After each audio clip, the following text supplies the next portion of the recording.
नमस्कार मंडळी, मी दर्शन पाटील तुमचं सर्वांचं स्वागत करत आहे दर्शन ब्लॉग ऑफिशियल या नवीन यूट्यूब चॅनलवर। तर मंडळी, आज होती संकष्टी चतुर्थी आणि आज असा विचार केला की महडला जाऊन वरद विनायकाचं दर्शन घेऊन यावं। चला तर मंडळी, आता आपण घरून निघतोय, तर तुम्ही ब्लॉग असाच कंटिन्यू करा आणि शेवटपर्यंत बघत राहा।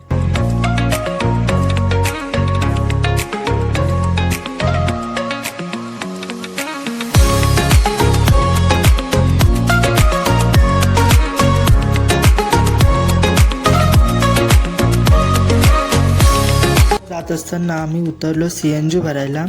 पप्पा मागेच उभे होते। CNG भरली आणि आम्ही निघालो पुढच्या प्रवासाला।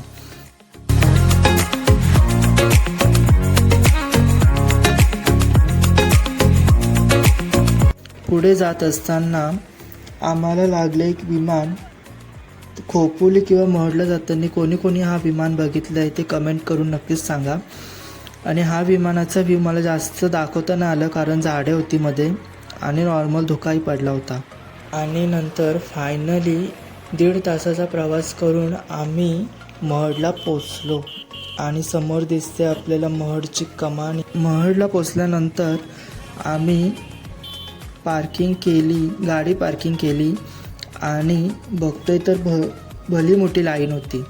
लाईनीत राहिलो आणि तुम्ही लाईन बघू शकता, खूप मोठी लाईन आहे। दुकानं पण होती आजूबाजूला। नंतर आम्ही पोचलो आतल्या गेटजवळ, तिथे पण भरपूर गर्दी होती, तुम्ही बघू शकता।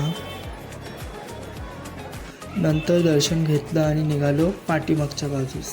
तिथेशी आम्हाला नारायण आणि लक्ष्मीची मूर्ती दिसली आणि तिथून आम्ही निघालो पुढे जायला। पुढे चालत चालत जात असताना आम्हाला लागलं एक दत्त मंदिर।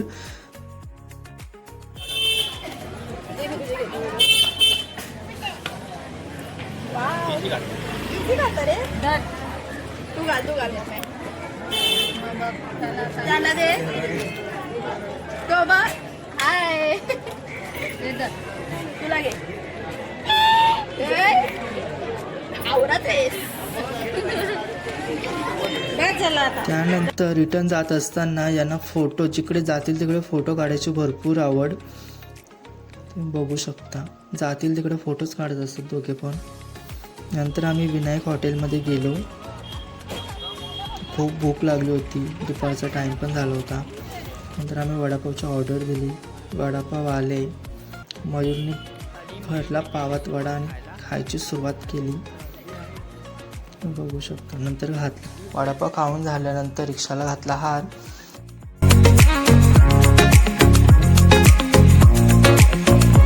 मध्ये लागला वागेश्वर धाबा, जो पूर्ण शुद्ध शाकाहारी आहे। नंतर आम्ही दिली ऑर्डर आणि पुढे घेतली आईस्क्रीम खायला। आईस्क्रीम खाल्ली आणि निघालो घरी। व्हिडिओ आवडले असल्यास लाईक करा, शेअर करा, सबस्क्राईब केले नसेल तर आपल्या यूट्यूब चॅनलवर जाऊन आता सबस्क्राईब करून ठेवा।